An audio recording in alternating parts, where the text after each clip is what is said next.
Grand Rising, Grand Rising, Grand Rising, everyone. Where's Miss Dolores? Wednesday. Happy Wednesday, everyone. Lord. Hey, Mr. Soso. Hello there. How are you? Hey, Lolita. Hey, Teresa. Hello, hello, hello, everyone. I hope you guys are having a great Wednesday so far. As for myself, I'm doing okay. Um, Still in a lot of pain, but I'm here. Why are you laughing at me? Because I never know what's going on. I never. Hey, Elizabeth. I never know the days. I swear.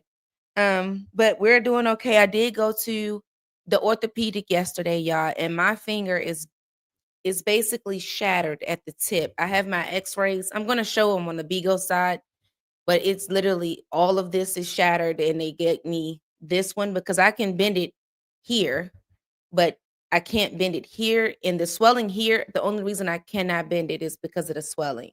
But this is where it's broke at. So it's like three different fractures at the very tip of my finger. But outside of that, I'm doing okay. It hurts though. When I say it hurts, it hurts. But I went out this morning trying to keep this rain from attacking my flowers. I done tried everything and it's just not. I live in a very raining area.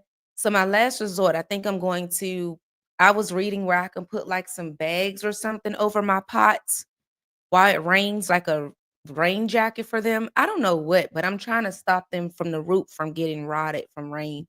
Hey Teresa, that's my biggest struggle right now. Not even this finger, it's these plants. Maybe y'all can help me.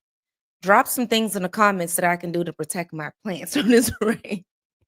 But today we're going to be discussing Diddy, okay? All this week we're going to be covering the things that are going on in this Diddy case, and I've been watching it very closely.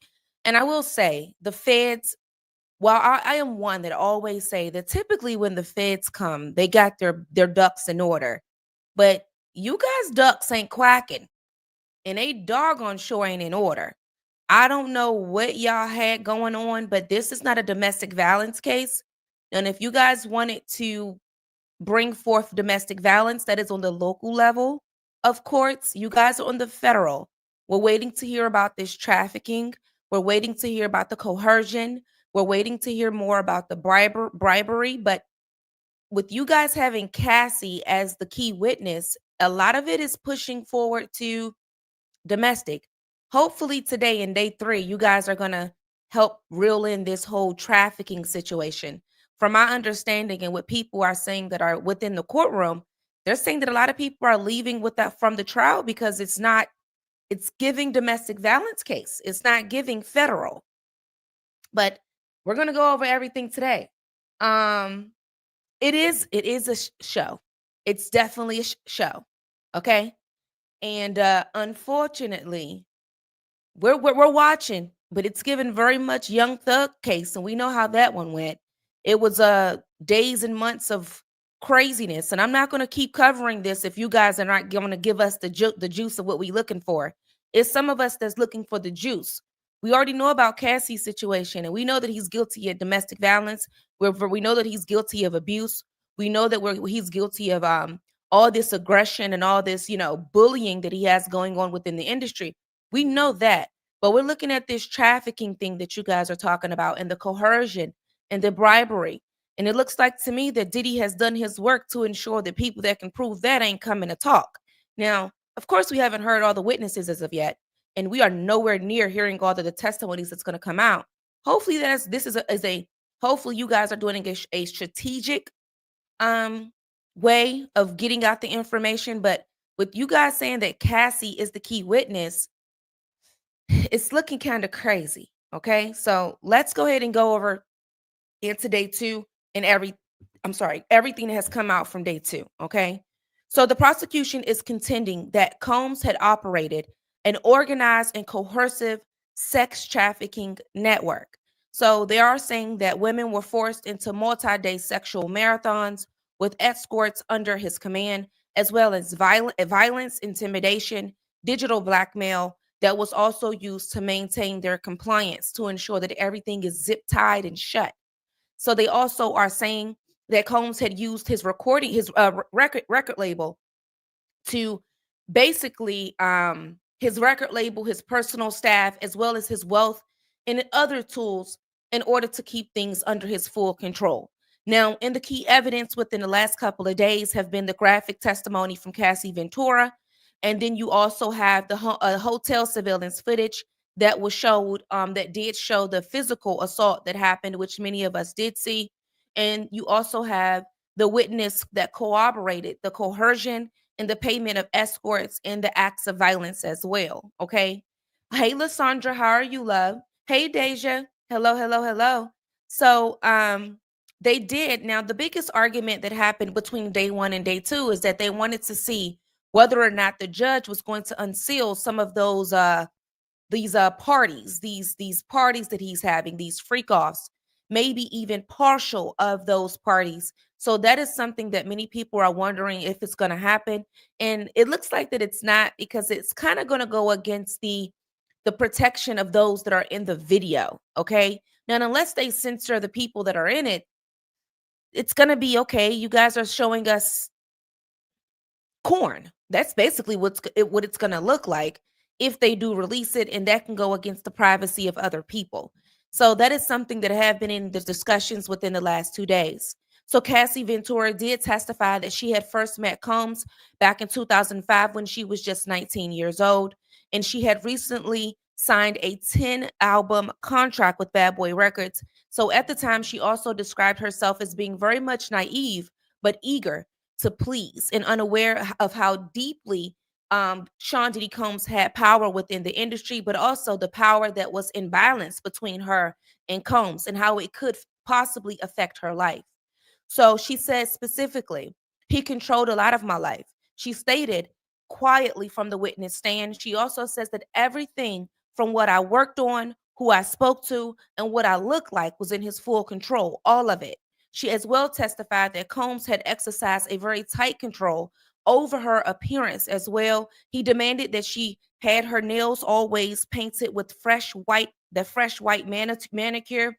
That is where the whole Diddy nails come from. So whenever you see someone says the Diddy nails, that is the freshly white pedicure that he liked her to wear. She was also placed on a very strict exercise regimen in order to participate, but also prepare in these freak offs in which he wanted her to take place in. Okay. Now, when it came to the instruction and the introduction of these freak offs, Ventura also testified that around 2008, Combs had introduced her to the term freak off, which was a drug fueled sex marathon that involved escorts as well as male escorts as well. And according to her, these events never were spontaneous. So she says that they were very much planned out and often lasted days at a time. The longest one went for 4 days or maybe more. She says, I was exhausted, dehydrated, and very much high, is what she said. And she had to recover from them after these days long events that took place. She also says that she was forced to take drugs to stay awake, as well as to perform sexual acts with Combs' supervision as well. So Ventura also says that she was not allowed to say no, and her participation was not optional. So she says if Sean wanted something to happen, it's going to happen. So this goes along to what I was saying yesterday. So remember when I was saying that in day one, they said that uh, it closed out with looking like the defense was at a win. So because it was looking like that the male escort had said that Cassie had paid him money, and Cassie had acted as if she was, going along with everything, and she looked like that she enjoyed the moment. Here we go with what I was saying yesterday, how I said, well, day one does look strong. Here we go with the prosecution that said, well, yeah, she did participate, but it was by force, and that there was no telling Diddy no. Okay. So it looks like that the prosecution had a little bit of lead in day two, but it still kind of doesn't show the whole trafficking type of thing that people are looking to see. Okay. So when it comes to the physical and sexual abuses, what they're saying, Cassie also gave a very extensive testimony on the repeated incidents of abuse that she had, ranging from violent beatings to coercive sexual humiliation. So she says that there was a forced golden shower because if you remember, you had the escort saying that he had to give her a golden shower. Well, in her testimony, she says that it was forced. Sometimes Sean, he himself or an escort, would then urinate on me. She also testified that it happened on the regular during the freak offs and that they never were consensual. She says, I never agreed to do it. I didn't want it, but it wasn't asked, is what she's saying. She also says that in one instance, she was choked because there was too much urine that went into her mouth. This is very much given, Diddy, you are an old, horny ball. You know that? Like you are, like, it's like you literally, when I said yesterday, he's sick. Because think to yourself, you guys. Now, I do know that a lot of people are saying, well, Cassie is a victim only in abuse and physical abuse. Guys, this all started when this young girl was 19 years old. Let's not take this age out of there. Okay? A lot of you guys are taking away that this girl was 19 years old. Diddy was well into age. He was well into the stages of manipulation and control. He was basically using her career as a pawn. And if you put yourself back to the average mindset of a 19-year-old, you're very, very naive. You're very blind to the fact. Now, and if many of us are blind to the fact of things that go on in society in our normal lives, just imagine a 19-year-old being placed into the lives of this celebratory lifestyle in which she was in. Okay, she was in a very celebratory life where this is what they were doing, this is what their lifestyle was about, and then right at the top of her head is a career of singing in which she thought she wanted, not realizing that the one person that she had signed to for a 10 album deal was dangling that dream of being a big time star at 19 years old in the midst of these freak offs because of his own sexual deviancies. Okay. So while we say that, well, Cassie did like it, Cassie liked it, Cassie was 19 years old. This is just as bad as a 40, 50, 30-year-old man taking control of a 16, 17, 18, 19-year-old girl. And she's thinking that this man is someone that she love and admire, not realizing that she's in a position of manipulation from this man. She's in a position of control from this man. And where was her parents at? Where was her family at? This is given how R. Kelly had those young girls, but the parents was around somewhere. Remember how R. Kelly, he had that one victim whose mother actually allowed R. Kelly to fly out to LA with her alone. And when the girl had made R. Kelly upset, her mother told her that you need to do whatever you can to make it up to him because this man paid for flights for you to be there. And who are you to give him attitude? Who this is reminding me of how that mother had told her 16 or 17-year-old daughter to give R. Kelly a dance in order to make it up to him in a private hotel room. Because where was her parents at? 19 years old, I don't care what nobody says. While society says that she's grown, in my mind, a 19-year-old still do not have the tools that is needed for survival. I don't care. Okay. I have a 15-year-old. We're now having conversations of college. And if you think that when she's out at college, I'm still not going to be over her like a hawk, you're crazy. Yes, she will have the freedom of a 19-year-old. But when it comes to making decisions like this, I'm going to be there. When it comes to if I feel as though that I'm going to need to step in, I'm going to be there because I know that there are people like the Diddler out there waiting to take control of my child's mind. So this is still a 19-year-old girl who has been placed in the arms of a man who looks like he waited just in time for her to be completely out of control of parents, 19, to hawk on in and get her into his control. Thank you so much. Yes, if you like this video, please like this video. So then they moved on in the testimony of physical assault. So Combs had allegedly beat her multiple times. Dating back to 2009, there was an incident in an SUV that stood out. She says, he knocked me over, dragged me, stumped on my face. He hid me in a hotel afterward so that no one would see. She was monitored by staff to ensure that her injuries had healed without public attention. So in 2016 as well, you have the hotel beating.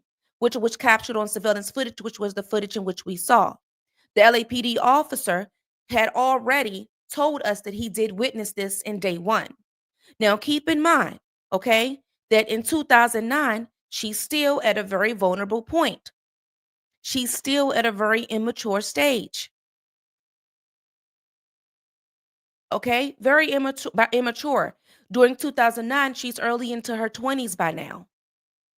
But by this time, they're already well in. And we've already, whether if you've read the lawsuit, um, if you like the video, just go right under my video. You'll see a thumbs up, Yolanda.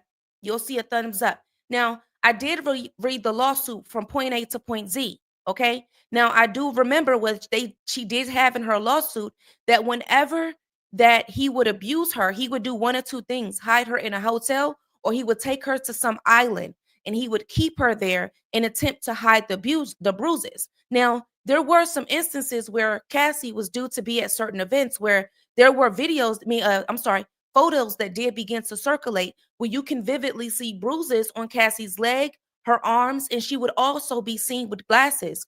I also remember an instance where she was also forced to shave her hair off at one point in time, where there were celebrities that spoke out to say that that one day Diddy had walked up to her and said, shave it all off, and she was forced to shave it off. So if you guys remember, there was this moment in Cassie's career where all her hair was cut off. It was due to the force of Diddy. So Diddy, whenever he wanted to take control of her or whenever he would humiliate her, he would do something to let her know that I run this. I'm in control who sees you. I'm in control of how to hide these wounds. I can beat you when I want to. I can hide you where I want to. And because I have a team of people that are around me that they're not going to tell anyone, I've already paid them off and they're in my pocket, knee deep. Okay? They're already in my pocket. So whenever I want to knock you upside your head and black your eye and shave your hair off, I can send you to an island or I can hide you in a hotel. And I can even pay off the hotel to make this video disappear like I did. Okay? That's the level of control. And please don't forget the bodyguards that they did mention. Hey, Miss Funk, don't forget the bodyguards that they also mentioned in the lawsuit, where they said that when many people are saying, well, didn't she leave?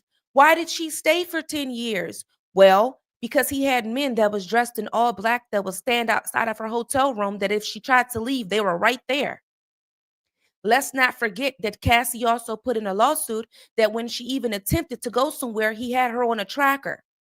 Let's not forget that Cassie also put in a lawsuit that when she attempted to erase some images and videos that he took of her to humiliate her from the freak offs, he had a man that was working on his payload that whenever he wanted to gain access of deleted images, he could. She also put into the lawsuit that there was a specific video that he deleted. That she attempted to delete it. Some way, somehow, Diddy got full access. And guess what he did? He showed someone. And it was a video that was never made public. Ever. And guess who that someone was? It was someone that he did not like that had spoken very, very out about that being 50 Cent. So while people think that this was something where she can go a hotel room and just walk away, it wasn't that easy. If you understand Stockholm syndrome and you understand abuse, domestic violence, and mind manipulation, she knew that, yeah, I can walk outside of this hotel room to get me some ice.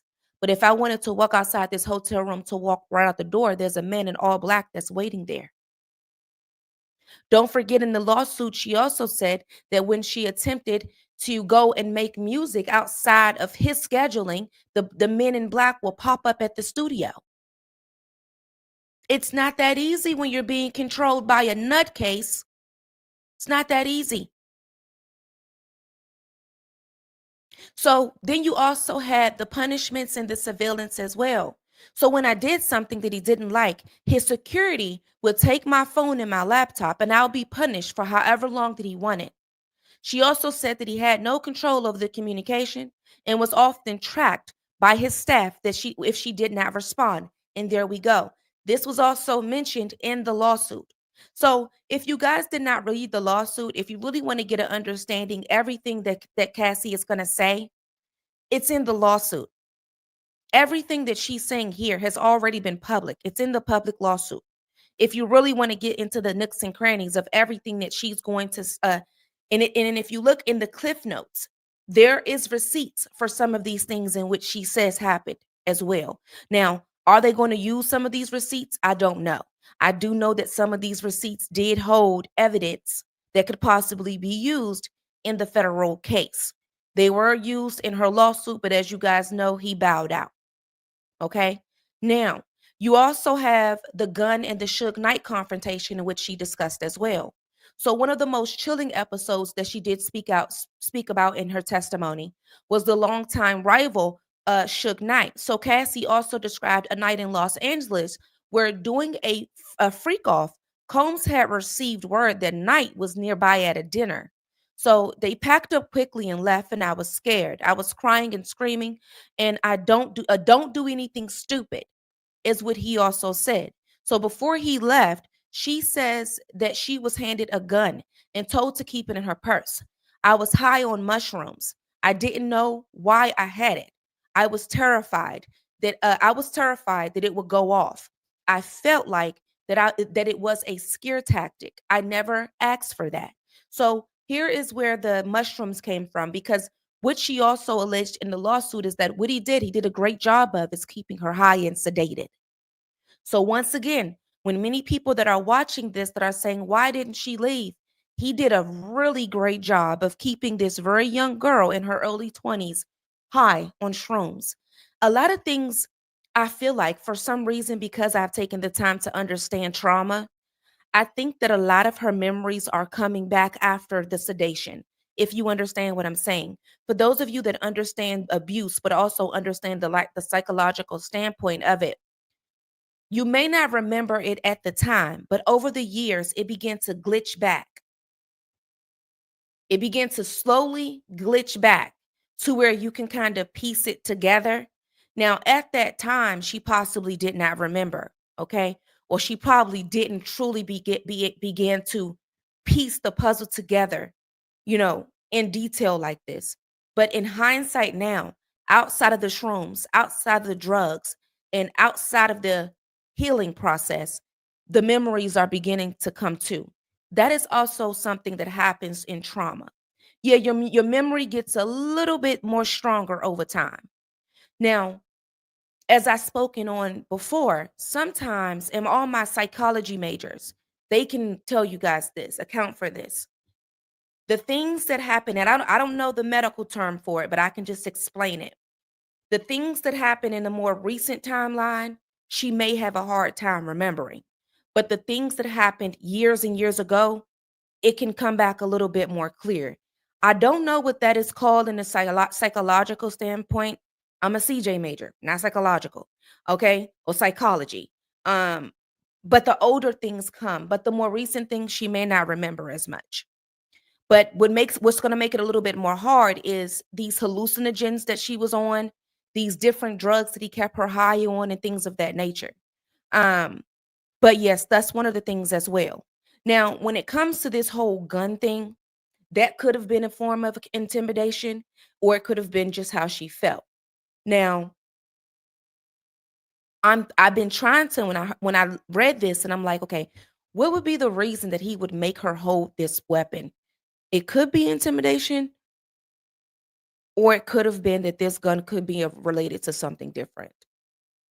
And I have to think that way because I've read all the lawsuits, all the way down to the producer who said that there was a shooting that occurred out in LA and that Diddy was able to get that covered up when actually someone in the studio actually shot someone there. But Diddy had enough power to get it cleaned up as a drive-by shooting. So it makes me wonder, it could have been either that just in case they got pulled over, or just in case, she wouldn't be one that they would search quickly, it would be him. So let me get this weapon up off of me and I'm gonna put it on her. It could be looked at in either one of those ways. Um, but yes. So when it comes to the digital blackmail, so I do know that a lot of people are asking, well, this is not a domestic violence case, which I must agree. And I must be honest, a lot of the things that are coming out even in day 1 and day 2, does not go towards trafficking so much. It more so goes towards abuse. That's more so local level courts, okay? That is not federal, okay?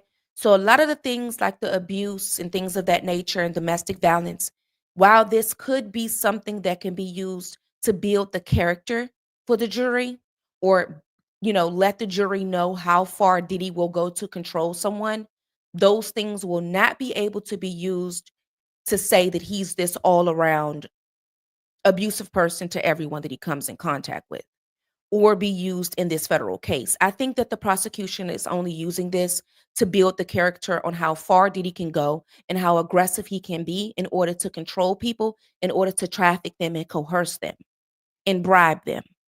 I think that's why they're having her say these things. So a lot of people are getting the testimony construed, misconstrued actually. It's allowing them to build his character, y'all.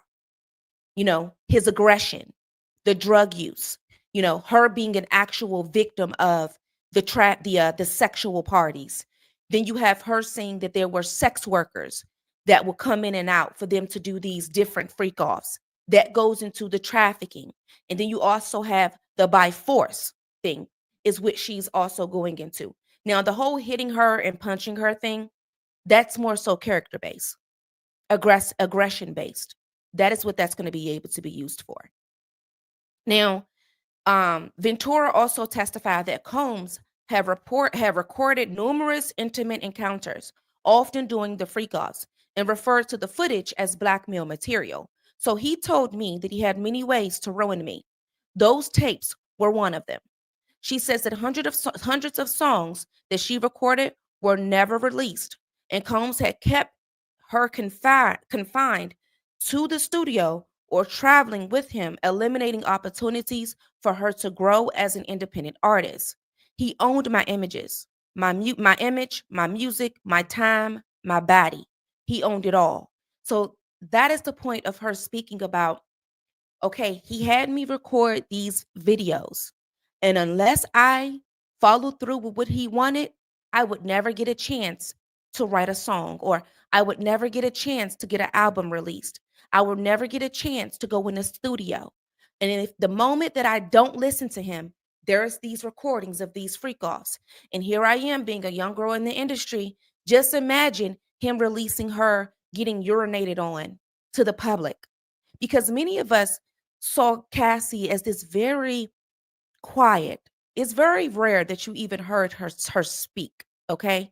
Cassie was very quiet, very, you know, it would have went against what we believed of her. Even with us learning that she had endured this whole urination thing, it goes against the images and what we believe Cassie to be. We've seen her as this very innocent, very clean cut, very of status, very of standard type of girl.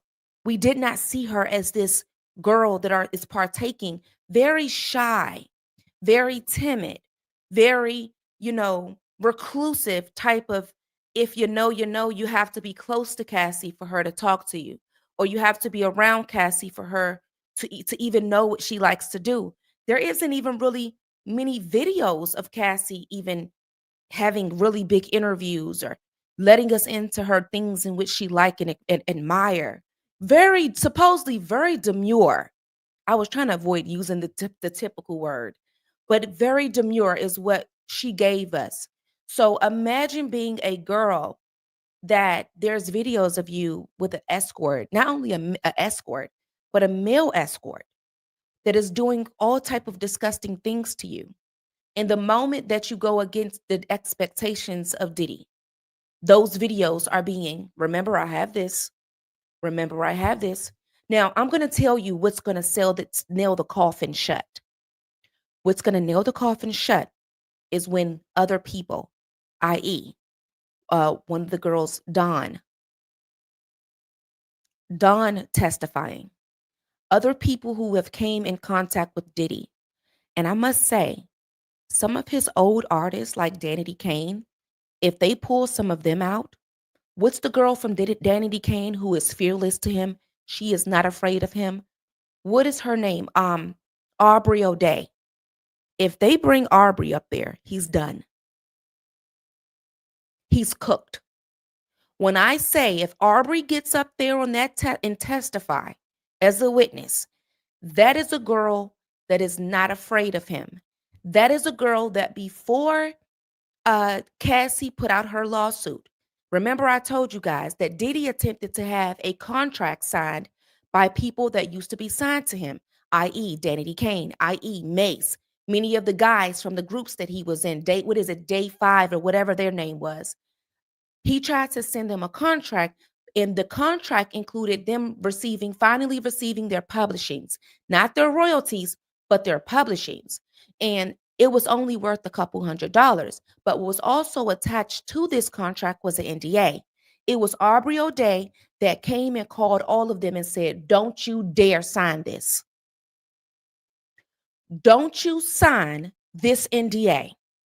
If you sign this NDA, he's trying to shut you up. She's the one that called all of his artists that she can get in contact with and told them, don't touch it. Now, what I believe that he was doing is because he knew that Cassie's lawsuit was cooking. Because next thing you know, after he sent that contract out, boom, Cassie lawsuit hit. Boom, the producer lawsuit hit. I think that someone tapped him on the shoulder and said, your time is up. Didn't we tell you you're not bigger than the program, sir? Your time is up. And that's when he wanted to try to shut up the people that he knew that could be witnesses.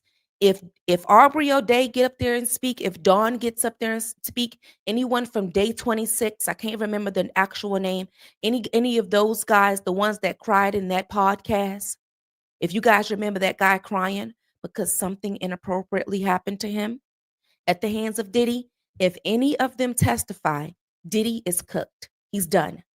He's finished. He's finito.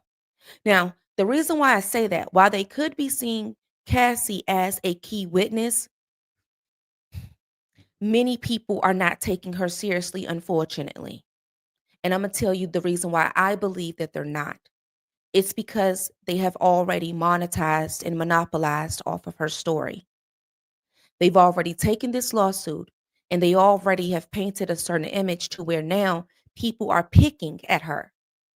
People are not taking her wholeheartedly as the victim. And it's because the industry have already poked at her. They've already monetized her. They've already turned her from a victim to a character in this whole Diddy saga. In this whole, from the documentaries to the stories to the interviews. They've already, hey, Truckiana, they've already turned her into that, which allows her for the public judgment. Now, all these other people, the ones that have been the most silent, Dawn, Aubrey O'Day, yeah, they've been vocal, but they've been vocal into a point to where their testimony would be a little bit stronger. Yeah, they've been vocal. They've been vocal enough to where they only spilt the tea enough to where it's a little hot, but there's still room to burn. The temperature is up, but not hot enough to sip, is what they did. So I think that's what's going to make it a little bit more different for this case. Okay. Now, another thing that was spoke on as well in Day 2 is the early manipulation and sexual grooming. So Cassie had described the early stages of grooming back homes. So at the Trump International Hotel in NYC, he had allegedly gave her oral sex when she was still in a relationship with someone else. She also stated, he made me feel crazy for not reciprocating this act. I didn't understand and I was so young, and he made me feel guilty, is what she also says. She says that she was 19 years old. She didn't understand the full dynamic of what was happening, and that Combs had used her being naive to assert power over her. Okay, we're discussing Day 2, Truckiana. Day 2 of Diddy's trial. Day 2. But Bigo, I'm on my way to you guys as well, which we're going to recap everything that we discussed here. And then we're going to also get updated on Day 3. YouTube people, if you are new here, please make sure that you do follow me because I will be going over Day 3 and breaking it down just like this in day 3 tomorrow. Okay, so make sure that you subscribe if you have not done so as of yet. Okay. Now, you also have the escort involvement. So back to Daniel Phillip. He was the male escort that spoken in day 1, where he did corroborate parts of Cassie's testimony. He said that Ventura had paid him to have sexual intercourse while Combs had watched, and was aligned with her account of being forced into sexual performances. When asked if Ventura was in complete control, Phillips said, "I cannot say that." Okay. Now, this also allowed the defense claim that this went against the defense claims that all these acts were consensual, because as you guys know, the defense are saying, yes, we know that Diddy is an aggressive man, but all these parties that you guys are bringing to us, they wanted to be here. Diddy did not force them into this. That is what they're trying to prove. Okay. They're not proving whether or not he's this aggressive man and he has like to have these freak off parties. That's not what they're trying to fight. Because honestly and truly, guys, they cannot charge him for being overly sexual. It's what he's doing in these overly sexual things, i.e., bribery, i.e., coercion, i.e., threats, i.e., trafficking. But they cannot charge him for being a sexual demon. They cannot charge him for that. They cannot take him to jail for that. You can't control how much a person fornicates. Okay. So that's their argument. Now, in these breakthroughs, of course, as of right now, and this is just a recap of yesterday, you have the surveillance footage, and these are all the investigative breakthroughs. The surveillance footage that was played in court, and it did confirm the physical abuse in 2016. You have the loaded gun, so the federal implications for a firearm that was used in a coercive event. Then you also have blackmail evidence that would suggest a long term of manipulation and silent strategies that Diddy had given to Cassie. And then you have so there was this whole thing where the defense team wanted Cassie to be already sitting, because they went into a break before Cassie got on the stand, and the defense wanted Cassie to be already sitting before the jury came back into the courtroom. The judge, of course, shot that down. The reason why they wanted this to happen is because she is pregnant with her third child, this would have allowed sympathy from the jury. Okay? Because she's pregnant alone, they would have felt some form of sympathy or empathy for her. But of course, the judge says, listen, we're not hiding the fact that this girl is pregnant. That's just delusional. Okay. So that never happened. Um, Now the judge also ruled that the graphic emissions, whether they're going to allow the public to see some of these freak off videos. Okay.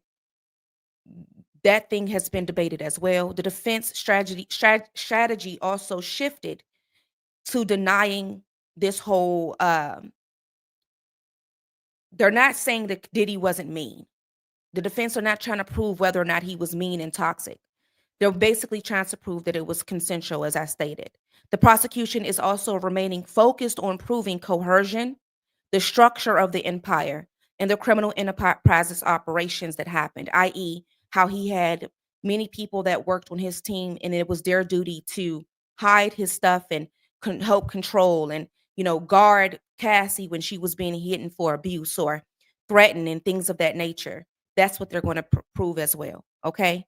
Now, as we know, the possible outcomes that is coming from this this trial, this could be there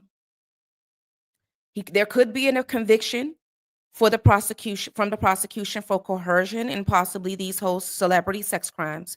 There could be an acquittal that could rest on reframing abuse as a non-criminal or consensual act, and there could be a public fallout. Basically, civil suits and industry backlash may continue regardless of the verdict. Okay. Let me know how you guys think that the trial is going so far, and what do you think is going to happen? Do you think Diddy is going to get off? Do you think he's going to have to sit down for a little bit? Do you think he's going to sit down for a little and, a lot of time is going to be pushed off? Or do you think Diddy can be getting in there for life? Because he could be. Okay. That is a possibility in this case. What do you think Diddy is going to get? Okay.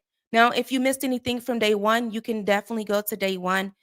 on my YouTube. Just look at the live feed, and tomorrow I will be covering day 3 in full. Okay, so if you haven't done so, make sure that you subscribe to the channel. Bigo, I'm on my way to you guys. We're going to be discussing day 2, just like this, recapping, and then we're also going to be discussing day 3 and everything has come out from this morning.